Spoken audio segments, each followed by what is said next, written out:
దోషులుగా చేసే పరిస్థితి ప్రభుత్వాలు చేస్తున్నాయి. ఈ విషయాన్ని కూడా మనం గుర్తించాలని చెప్పేసి అందరూ కూడా తెలియజేస్తున్నాం. అందుకే మేము ఒకటి అడుగుతున్నాం, కేవలం ఉపాధ్యాయులు పోలీసులు మాత్రమే పరిమితం చేయండి. బోధన నేతృత్వంలో ఏ కార్యక్రమం కూడా ఉపాధ్యాయులు మీరు అందించవద్దని చెప్పేసి సందర్భంగా తెలియజేస్తున్నాం. ఇక రెండవది, మనకి రావాల్సినటువంటి ఆర్థికపరమైన అంశాలు. ఇప్పటి వరకు కూడా మనకు 30,000 కోట్ల రూపాయల పక్కన ఉంది ప్రభుత్వం. మనం దాచుకున్న సొమ్మును కూడా ఈ ప్రభుత్వాలు ఇవ్వడం లేదు. గత ప్రభుత్వం అలాగే చేస్తూ ఉంది, ఈ ప్రభుత్వం కూడా అలాగే చేస్తూ ఉంది. మనకు రావాల్సిన 30,000 కోట్ల రూపాయల నుంచి ఈ ప్రభుత్వం వచ్చిన తర్వాత కేవలం 7,000 కోట్ల రూపాయలు మాత్రమే మనకు విడుదల తప్ప ఇంకా మనకు మిగిలిన బకాయిలు ఇప్పటి వరకు రాలేని పరిస్థితి ఉంది. కాబట్టి వెంటనే మనకు రావాల్సిన బకాయిలు విడుదల చెప్పేసిందా మనం డిమాండ్ చేస్తున్నాం. ఈ ప్రభుత్వం వచ్చి సుమారు 15 నెలలు అయింది. ఈ 15 నెలల్లో కనీసం ఈ దసరాకైనా డిఏ వస్తుందని ఊహించాం, ఆలోచించాం. కానీ ఈ దసరా కూడా ఇప్పటివరకు డిఏ ప్రకటన లేదు. అలాగే 12 పిఎస్ కమిషన్ 2023 వేయాలి. ఇప్పటి వరకు కూడా దాని మీద కూర్చోలేదు. ఇలా మనకి రావాల్సిన డిఏ విషయంలో లేదు, పిఎస్ విషయం లేదు. కనీసం అయ్యాలని ఇస్తాను, అయ్యారు ఇవ్వలేని పరిస్థితి కూడా చూస్తున్నాం. ఈ గత ప్రభుత్వం అలాగే చేస్తా ఉంది, ఈ ప్రభుత్వం కూడా అలాగే చేస్తుంది. ప్రభుత్వం మారిన ఉపాధ్యాయులకు రావాల్సిన ఆర్థిక సమస్యలు ఏవి కూడా పరిష్కారం కావడం లేదు. అందుకే ఈరోజు ఉపాధ్యాయులు వచ్చి మాకు రావాల్సిన ఆర్థిక సమస్యలు ఆర్థిక ప్రకారం విడుదల చెప్పేసి కోరుతా ఉన్నారు. ఈ ముఖ్యమైన ఈ 2 అంశాల మీద రేపు 25వ తారీఖు గుంటూరులో వేలాది మంది ప్రజలతో ఉద్యోగులతోటి ఒక సభ నిర్వహిస్తున్నారు.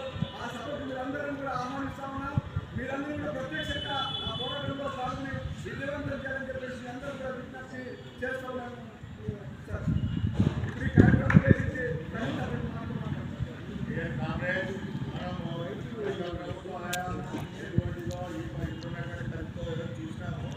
గత ప్రభుత్వంలో ఉన్నప్పుడు ఆక్రోశము ఆక్రమణ ఆవేదన విడగట్టినటువంటి పరిస్థితి చరిత్రలో మరి ఫ్రాన్స్ విప్లవము వేరే విప్లవం గురించి చెప్పినా కానీ ప్రపంచం మీదనే జరిగినటువంటి విప్లవం ఆంధ్రప్రదేశ్లో 2 లక్షల మందితో విజయవాడలో మార్పు చేయడం జరిగింది. ఆ రోజు మరి ఉపాధ్యాయుల మరి అంత ఆక్రోశాన్ని ఆక్రందని గత ప్రభుత్వం మన ఉక్కుపాలతో అంచివేసినటువంటి చరిత్ర దానికి. అదేవిధంగా ఉపాధ్యాయులు అందరూ కూడా ఏ విధమైనటువంటి రెస్పాన్స్ ఇస్తున్నారనేది గత ప్రభుత్వానికి లేదు, ఏ ప్రభుత్వం కూడా గత పరిస్థితుల్లో కూడా తెలుసు. అయితే ఎవరైతే ప్రతిపక్షంగా ఉంటారో వాళ్ళు ఏదో మరి పదవులు మాటలు చెప్పి వాళ్ళు మనకి ఏదో సాయం చేస్తున్నట్టు ఫ్రెండ్లీగా ఉంటామన్నట్టు చెప్పినందుకే మనం వాళ్ళను సపోర్ట్ జరిగింది, చేయడం జరిగింది. అది వాళ్ళు వ్యతిరేకినారు. కానీ ఇంతవరకు ఒక్కసారిగా ఎవరైనా కానీ వడ్డించుకోవడం మన వాళ్ళైతే చివరి సంవత్సరం కూర్చున్నా పర్లేదు అనేటువంటి నానుడి ఉండేది. కానీ మన ప్రభుత్వమే 1 సంవత్సరం ఇద్దాం, 6 నెలలు ఇద్దాం, దాదాపు 2 సంవత్సరాలు మారే ఒక్క డిఏ కూడా ఇవ్వడే పరిస్థితి. మరి సిపిఎస్సి సంబంధించినటువంటి మరి ఆర్ఎఫ్ అయితే ఆ రోజు నుంచి మనకి బ్యాస్ వచ్చి రావాల్సిన పరిస్థితి. అదే రెగ్యులర్ శాలరీ బిల్ అయితే అన్ని ఆ రోజు అది ఇయ్యలేకపోయింటే కూడా ఇయ్యలేకపోయినా ఆ పరిస్థితి లేదు. మరి ఆ ప్రభుత్వం ఆ ప్రభుత్వం ఉన్నటువంటి ప్రభుత్వం గుర్తెరిగి ఉపాధ్యాయులు ఉద్యోగులు ఏ విధమైన ఇబ్బందులు పడుతున్నారో గుర్తెరిగి వాళ్ళ యొక్క కోరికలు తీర్చితే బాగు. లేదంటే మేధావులు విద్యావంతులు మరి సమాజాన్ని తీర్చిదిద్దేటువంటి వ్యక్తులు ఏ విధమైన ఆక్రోశాన్ని కలిగి ఉంటే ఎటువంటి పరిణామాలు ఏదైతాయో వాళ్ళకి ఈ విధంగా ముందుగానే తెలియజేస్తూ భవిష్యత్తు బాగుండాలా, మీరు బాగుండాలా గుర్తెగినగా ఉపాధ్యాయులు ఉద్యోగం పట్ల మీ వైఖరి మారాలి. మరి వాళ్ళ యొక్క రావాల్సినటువంటి హక్కు ఉన్నటువంటి దాచిపెట్టుకున్నట్టు 9 వరకునే గ్రాడ్యుయేట్లు మున్సిపల్ పాపం వాళ్ళు 60-62 ఏళ్ళు 60 దాన్ని 62 ఏళ్ళు చేసింది. రిటైర్మెంట్ కూడా వాళ్ళ ఆత్మహత్య కాకపోతే వాళ్ళ కొడుకులను సెటిల్ చేయాలనేటువంటి ఉద్దేశంతో వాళ్ళు ఉంటారు. వాళ్ళ దిక్కు అగమ్య గోచరంగా మారింది.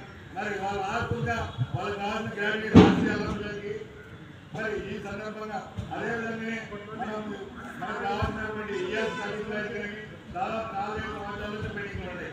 ఈ రోజు వస్తే లేదు వేరే చోట పోతే ₹2 వడ్డీ లెక్క మనం ఏపీ చేయాలి కూడా అదే వేరే వాళ్ళ దగ్గర పోతే ₹2 వడ్డీ మనం వాళ్ళకి ఇవ్వాల్సిన పరిస్థితి. మన డబ్బులు మనకి ఎవరైనా ఉండగా ఎవరైనా కూడా ఊపుతారా వారికి అప్పు మన మరి అటువంటి పరిస్థితుల్లో ఉద్యోగులు రూపాయి ఖర్చు పెట్టుకోకుండా ఉన్నటువంటి పరిస్థితి. మాకేం వేరే ఆదాయం లేవు, వేరే ఆదాయాలు సైడ్ బిజినెస్ ఉండేది తీపిదని ఉన్న దాంట్లోనే 50,000 60,000 ఉన్నటువంటి వాళ్ళకి కడిగి 40,000 వస్తాయి. అవి బ్యాంకు EMI పోతే వేరే వాటికి పోతాయి. వాళ్ళ నిత్య జీవితం వాళ్ళ పిల్లలతో మరి నవోదయ గారికి ఈ రెసిడెన్స్ కూడా రావు, ఫ్లాట్ రావు, అమ్మకు వరి రాదు, తనకు రావు. మరి అటువంటి ప్రతిదాన్ని రూపాయలు మాకు ఉన్నటువంటి వెసులుబాటు చేయడం ఎంతో సమంజసం. మరి ఉద్యోగులుగా ఉపాధ్యాయులుగా మేము డిమాండ్ హెచ్చరిక చేస్తున్నాం. భవిష్యత్తు బాగుండాలని మా యొక్క డిమాండ్ ఇమ్మీడియట్ గా మీరు సాల్వ్ చేయాల్సిన అవసరం ఎంతైనా ఉంది. ఉపాధ్యాయుల ఐక్యత